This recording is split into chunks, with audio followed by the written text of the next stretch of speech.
We should have had that ready to go. Too bad we're live. Too bad we're live. I'm ready.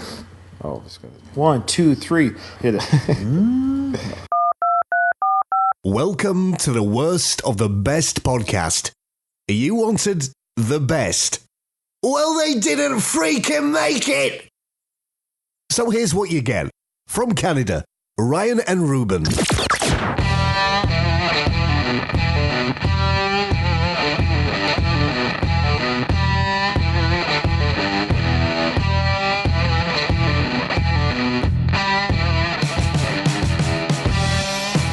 Well, what room was I doing?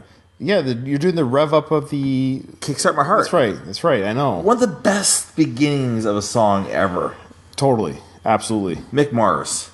What he lacked in charisma? Well, let's be fair. I'm not trying to... No, but you know why, though, right? He has bone disease. Yeah, he couldn't move. He couldn't move. But you're right. Because of that, he lacked charisma on stage. He couldn't bang his head and... No. But, man, he just put it in his... where it matters. Yeah, absolutely. He never really gets talked about, like, for best guitarist. He does. Does he? Yeah, he does. I've heard it, but you don't hear it often.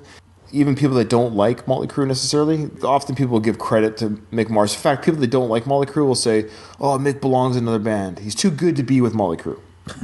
They often say he's the best musician in the band. He's incredible. Yeah. Hey, welcome to the Worst the Best podcast. We're covering Motley Crue. So the premise of the podcast is... we picked the worst of the best. And so the best albums of Motley Crue were really their first 5, and it was quite the run of amazing fun. If you're a Motley Crue fan, yeah, you can love older stuff, but their glory days, the 80s. The 80s. 81 to 89. 81 to 89, Too Fast for Love, Theater of Pain, Shout the Devil, Girls, Girls, Girls, and Dr. Feelgood. These guys just had a run of albums, a run of success. They dominated the 80s with the hair metal days. When Vince Neil left the band after the Dr. Feelgood tour, and he did that last song with them, which is a great song from their Decade of Decadence album, Greatest Hits album, and he did Primal Scream, which is a great song. Anyways, that was the end of their peak. They rejoined with another singer, John Corabi, Motley Crue's self-titled album. Then they got back together and did some more albums together. They just never recaught the magic, which is normal for any band. It doesn't mean they didn't lack talent, but it just means, like most bands from the 80s and 90s, They were in the zone. They were in the zone, and then it ended. But they still toured, and with that tour was nostalgia. They still toured frequently, often with Megadeth and other bands, and those festival tours. And Alice Cooper. And then they did their final tour, which was a huge success. Now they're coming out with a Netflix biography movie on Motley Crue. I'm glad it's on Netflix. It's coming out on Netflix. March 22nd. I can't wait. You're going to have to. So, Ryan. Yes. You see Motley Crue? Yes, I've seen Motley Crue live. The First concert, is it not? My brother Jason, who's listening to the chat right now. Hey, Jason, who's in the chat right now. Jason and I was 14. He was 16. Our mother and father let us go to Vancouver on our own. That means you left the island. We left the island. Took a ferry. Stayed at a hotel, which my mom booked for us. It's called the Tropicana. The Tropicana Hotel, which was a line from the song Girls, Girls, Girls. Tropicana is where I lost my heart. Yeah. And did you lose your heart there too? So this place was a dive. An absolute dive. Jason will remember there was body hair on the pillowcase and sheets still. So gross. The bed was disgusting. The cleanest place that we could find was like the corner of the room on it was carpet, shag carpet, thick shag carpet. So gross. I lied on top of my jacket and t-shirt because it was the cleanest thing the room had. But you know what? That's what you want to do when you're 14 at your first rock and roll concert. Seeing Crue. And of course, everyone in that hallway in that hotel was there to see Crue. And there was parties and people were loud and crazy. I probably didn't get more than an hour or 2 hours sleep that night. I'll never forget, this was the Dr. Feelgood tour. They came out underneath the stage. Incredible. And they opened up with Kickstart My Heart. Like, boom, they came up with the fireworks right away. And Tommy on the drums. And this is when Tommy did the drums above the crowd. Sure, yeah. And we had never been to a concert before. This was loud. And I remember thinking, like, am I supposed to feel this? Ow. And I didn't plug my ears or anything. And I remember thinking, like, I had a really good time, but boy, it was loud. I kind of plug my ears every now and then, I guess.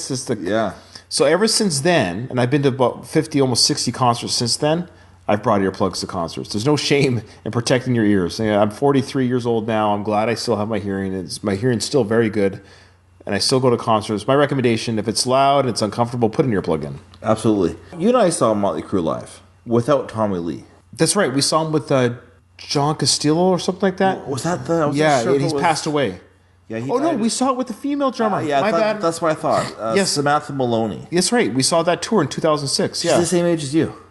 Oh, really? Can you imagine you being the drummer from Motley Crue? Sure. That'd be amazing. I would have a lot of fun. I'm sure she did. Wow. I'm sure Good for her. That's right. It was. That's right. She was a female drummer. She still is a female drummer. Well, I shouldn't assume her gender. She may have changed. She may have identified as something else now. She may be identified as a female percussionist. We're going to go in order of release, and we'll pick the worst song from each album. So their first album was Too Fast for Love, and you've got Vince Neil here on the front cover. Now, I will say this. Vince Neil did the crotch shot, front shot before Bruce Springsteen's butt shot. Give credit where credit's due. Right. Am I not right? Yeah, but you know what? This is a... Yeah, it's copying somebody else, isn't it? Yeah, Sticky Fingers. That's right. Look at that. That's the 666 symbol. You know that, right? Yeah. You know, because you know how it works? No, tell me. Okay, so if you ever fog up a window, 666, and you can do one motion is... It's so hokey. Yeah, I know. So there you go. Yeah, that's right. Here's the Rolling Stone... Okay, well, I got to bring it up on mine now. No. So this is... what year did the Rolling Stone Sticky Fingers come out? Why would they name... What's it called? Stinky or Sticky? It doesn't matter. It's the same. It's called Sticky Fingers. Okay.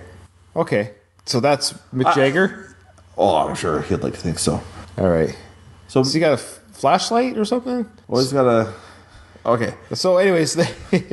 Moving forward to... worst song from Too Fast for Love. So I've got my pick, Ruben. You got yours? I do. Okay. I'm going to just punch... We're going to have to do this live, guys. We're punching in as we go here.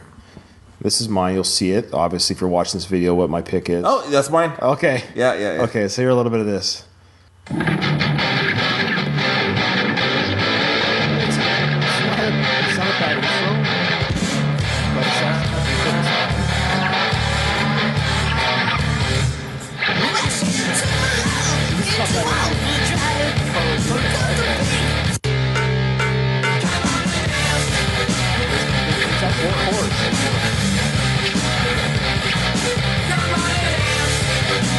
It's a horrible chorus. So the intro is actually not too bad, but this is an album, guys, that I love. Take Me to the Top, Livewire chorus, Too Fast for Love. My favorite is Piece of Your Action. Love that song. That's just it is great. So when you have those type of songs and you got Come On and Dance, and the whole idea of Come On and Dance, come on and dance. Come on. Yeah, it's... Yeah, a little weak. It's a little weak. When you're going for heavy metal... Well, yeah, and I think this is their lightest album. It was certainly rock and roll, but it had a little bit of punk and stuff. It wasn't quite what they were going to be coming up soon here, because this was, again, 1981, and then they just really found an image with Shout at the Devil. This came out of nowhere. 2 years later, they kind of really ramped up their image, the makeup. We had this tape. Yeah, I remember the tape. We hid it. Sorry, Mom, you're listening. We weren't allowed to own this tape. It's so funny to think about now because it's just so silly. But I understandably, in 1983, this seemed kind of, scary and what have you. And there's some there's some serious subject matter on this album, but nothing that I was in grade 3, grade 4 listening to this. I never thought anything of it. I just loved the beats, the rock and roll. But there are some songs on here that are pretty. Knockin' Dead Kid talks about cops killing people. Looks Like Kill, obviously. Shout at the Devil itself. God Bless the Children of the Beast. Speaking of which, are we doing instrumentals? No, we're not. That is a rule. We do not do instrumentals, and we do not do covers as a worst pick. So we're not doing Helter Skelter or God Bless the Children of the Beast. That's right. Or In the Beginning, because that doesn't count. I'll punch in mine, and you tell me if it's the same as yours. It's not a bad song, but out of our criteria, oops, that's that one. Out of our criteria, it's my least favorite on this album, Shout at the Devil, which I love. It's a great album. That's... No. We're already got something different. Okay, so this is mine for the audience that's listening, so they can hear it. It's not a bad song. I'm torn a little bit, but I'll be interested in it.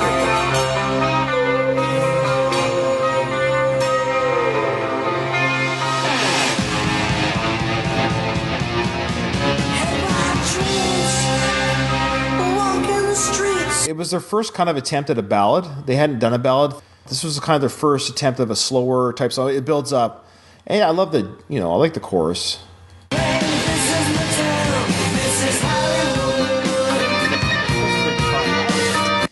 I'm kind of torn. I got torn between what? Well, I'll tell you the one that I'm torn between. Oh, actually, no, I'm not torn. I think if I had to never hear a song again from that album that wasn't a instrumental or cover song, their cover song, of course, is "Helter Skelter" by the Beatles. Which song for you, Rube? "Knockin' Dead Kid." Really? Okay, that's one of my favorite songs they've ever done. It's a good song. If I never had to hear it again, between let's say this and "Danger," "Knockin' Dead Kid," you'd rather listen to. And I will say the criteria again. You see them live at concert. Variety. But listen to this open guitar. I just love it. It is great.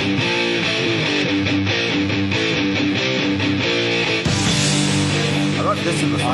I know you're not, but I just want to hear this build up here. This is heavy. Like, this is pretty heavy. You'd rather listen to Danger than this song. I stand by it. Oh, I stand by it. A little bit heavy. Yeah. You're a little heavy. I stand by it. Wow. I stand by. I think, as they said on one of their earlier tracks, you're sticking to your guns, are you? I am. Okay. All right. So my pick for the worst song on Shout the Devil is Danger, and Ruben's "Knockin' Dead Kid." It's probably my favorite song on the album. Now listen up. All right, here we go. Hey, I think you're just a little weak there, Rube. I know. You're sticking by I think out of, what do you call it? I stand by it. Okay, all right. I got my heels at the ground. Theater of Pain, it's kind of forgotten by the Motley fans. Sure. I love Theater of Pain. Came out in 1985. I love how they did like 81, 83, 85. Girls, Girls, Girls was 87, and Dr. Phil Go was 89. 2 years. Perfect way to keep yourself in the ethos, right? Yeah. It's like they basically did an album, went on tour, That's the way to keep yourself popular. Rolling Stone gives it 2.5 stars. Yeah, Rolling Stones, they're idiots. But there are songs on this album that aren't that great, and the one song, for me, that is the weakest song on the album, we've had this happen before, and Smoke in the Boys' Room is a cover, so that doesn't count. And it's fantastic. But the one song on this album, for me, that is the weakest song on the album, and to this day, I skip it every time. All right. I can't believe it's the opening track, which gives it away if you know the opening track. Do you know it's actually pronounced Motley Crue? Motley Crue? Because it's got the... Yeah. Or Motley Crue.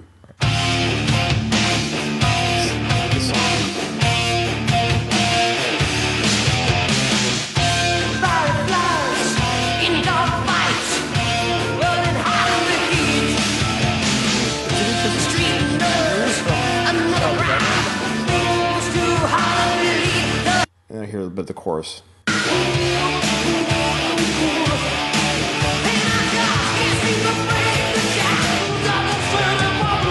So the idea is city boy blues, and it has a little bit of a bluesy sound at the same time. So it's kind of like, it's like, hey, it's a bluesy riff. It's a bluesy song for an opening track.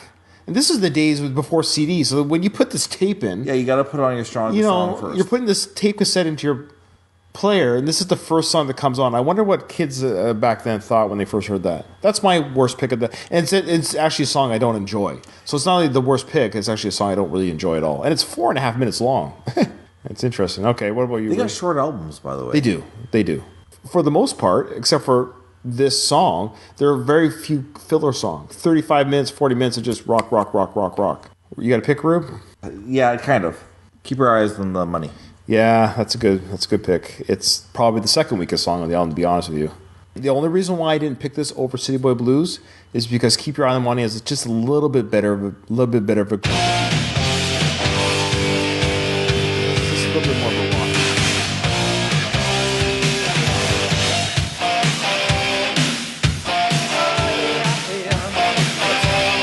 Yeah, it does.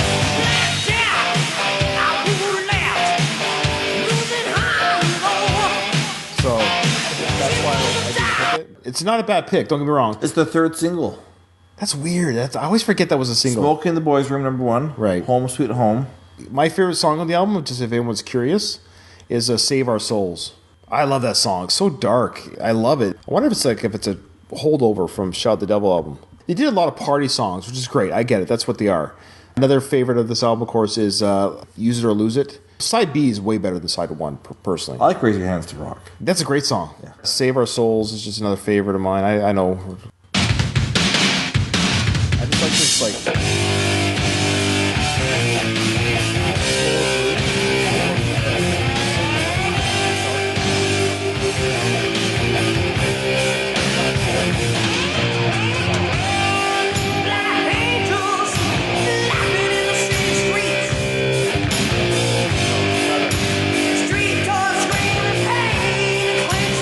And I know he's, he's almost 60 now. He's really out of shape, unfortunately, but he still goes out there and does it, I know he gets a lot of flack online for being overweight and not really singing the words and all that stuff. What I appreciate about it, he has his own little solo band. He doesn't have to. I think he's got a few dollars. He's got his own tequila brand. He's got his own book deals. He's got money. I think he plays because he just has fun. Sure, why not? What's he going to do? Ready for their fourth album? I am. Girls, Girls, Girls. Great album. Yeah. Elvis sang about it first. He had a song called Girls, Girls, Girls. So Vince Neil is apparently worth about $55 million. So he's worth $55 million. That's a lot of money. And he just does these little pubs and little shows. To be worth that much. Yeah, he's got money. That's an incredible amount of money. Netflix probably paid who knows how much for their book deal. Jeez. Before we get to our worst pick, I'll tell you right now, my favorite pick on this album, I love You're All I Need. I love that song. It's a great song. And it was controversial at the time because it was about a boyfriend killing his girlfriend. But nowadays it almost seems trite compared to some of the stuff. It was banned on MTV. This album had the wild... Was it really? Yeah, it was banned. Oh, wow. So the single was Girls, Girls, Girls. Yeah, Girls, Girls, Girls, Wild Side, and You're All I Need. Wild Side. Oh, my goodness. No. Yeah. When I saw that music video as a kid... Yeah. I was blown away. I was like, I can't wait to see them live. That's right. All those slow-mo... rolling around. Oh, my goodness. And that's exactly right. The Wild Side video showed you how cool a concert could be. Yeah. And it was just like that. I did not leave that concert disappointed. It was just everything I had hoped a rock concert would be in 1989 when I saw the Dr. Feelgood tour. So my worst pick on this album, I wonder if it'll be the same as yours. This is my second favorite album of theirs, by the way. Oh, wow. Wonder if we're going to have a... Is this live? It is live. It's even going to sound worse then. Yeah, probably. It's another one of these songs that we do Dance Not Last that it's not a bad sound, it's not a bad groove, but the chorus is actually worse than the lead up. So this part's not bad. And then, this one's a contender. But it is.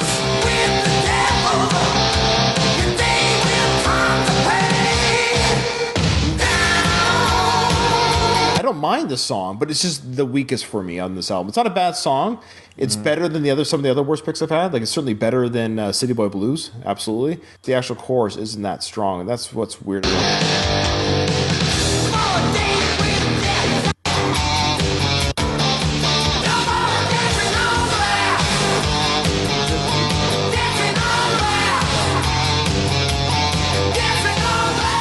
All right, so what's yours, Ruben, for this? Easy peasy for me. Bad.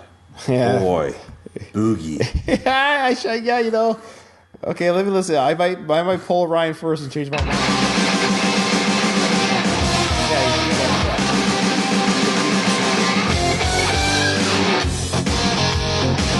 First of all,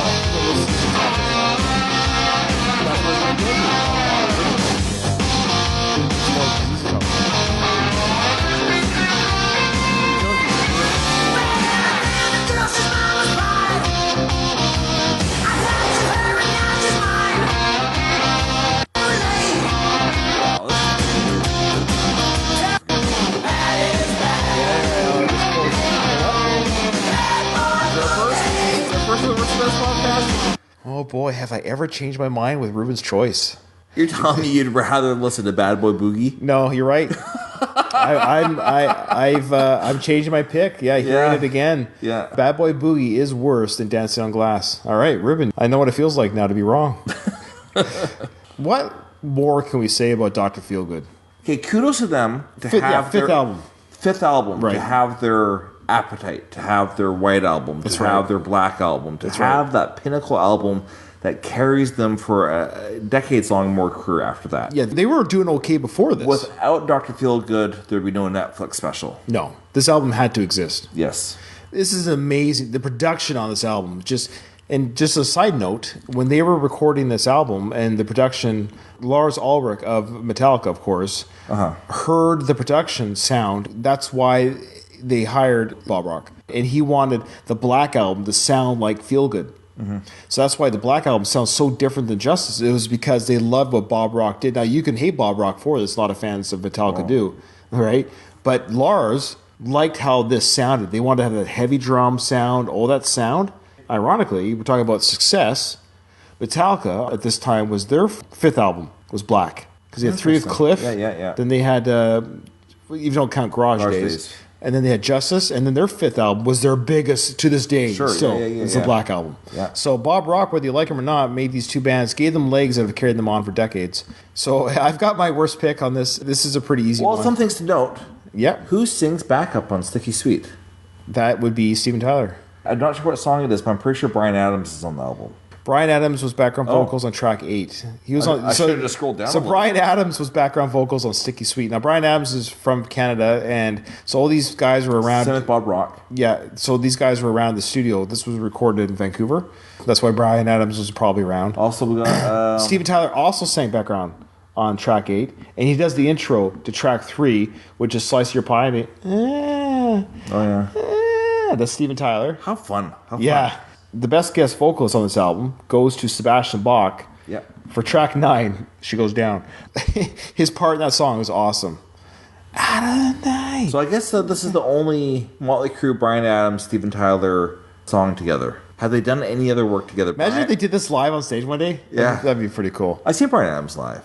That's probably a fun show. It was a fun show. I've never bought any of his albums, and But you knew every song that he played. Yeah, it was a fun night out. Sure. Do you remember seeing the Dr. Feelgood video for the first time? It was amazing, eh? The fireballs and I think I have a theme for my worst picks.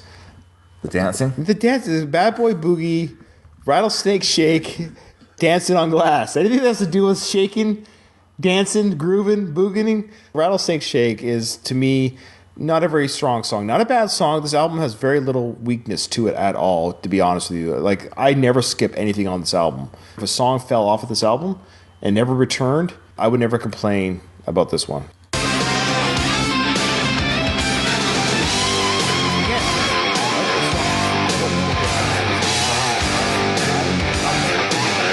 Some songs that you've picked, I've truly wondered why you picked them. I'm just saying, if a song fell off this album, I wouldn't be like devastated. But this album, it's all killer, it's no filler. I love every song on this album, but just want to hear a little bit more. Yeah.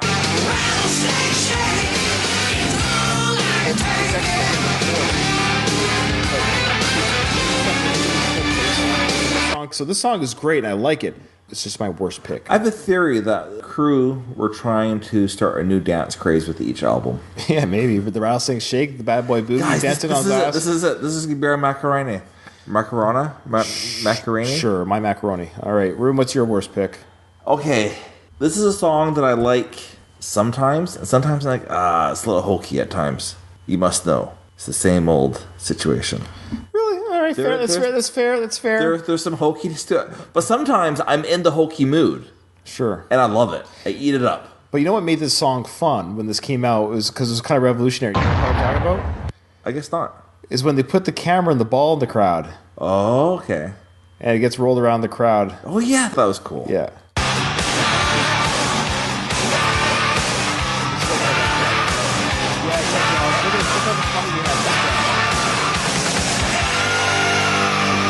All they'll do.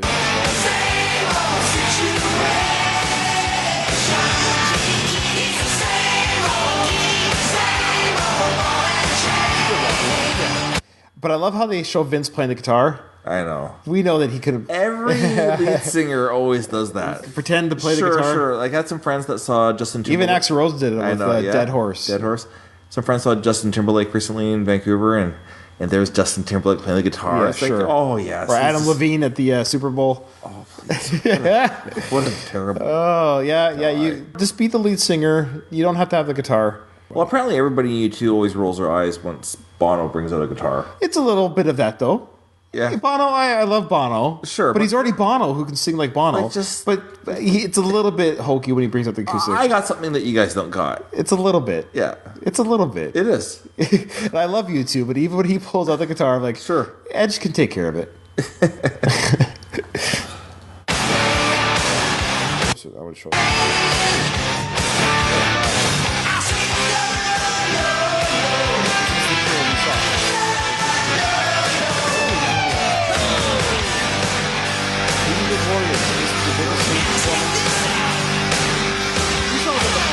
Really. It's a good show. Do you remember when Anthrax came on? Yeah, the bass player was a goof. Oh my god, I was embarrassed as a fan. Well, fantastic. Yeah, a lot of fun. So again, Netflix special, March 22nd. Make sure you check it out. Netflix, thanks for the plug. Appreciate it. This episode's been brought to you by Netflix. Yeah, and Crew. Motley Crue and Vince Neil, Mick Mars, Tommy Lee, and Nikki Sixx. Thanks, guys, for... Hey, you know what? Thanks, guys, for 30-plus years of fun. Yeah, absolutely. You know, you rocked out and you had a good time, and all of them are still doing their side projects and having fun with their life. So, and apparently they did record 4 new songs for the Netflix release. I know. And apparently Nikki Sixx is pretty excited by them. I'm looking forward to hearing Sure. them. Anything else? Machine Gun Kelly is rapping on one of them. Nice. Yeah. Sure. Yeah, why not? Sure. I will say, if you watch the trailer for The Dirt, Machine Gun Kelly really channels Tommy Lee. I look forward to it. Like his mannerisms and stuff. When you watch it, like, oh yeah, so he's got the lanky body. That's why they hired him, because he shows him wearing the underwear outfit. And for a second, oh yeah, I wasn't watching young footage of Tommy Lee. It was Machine Gun Kelly. Nice. So at least from what I could tell from the trailer, they're capturing the mannerisms pretty well. So Amazing. all right, well, I look forward to that, Rube. So thanks for watching, everybody. Remember, in front of every silver lining, there is a cloud, and we're here to help you find it.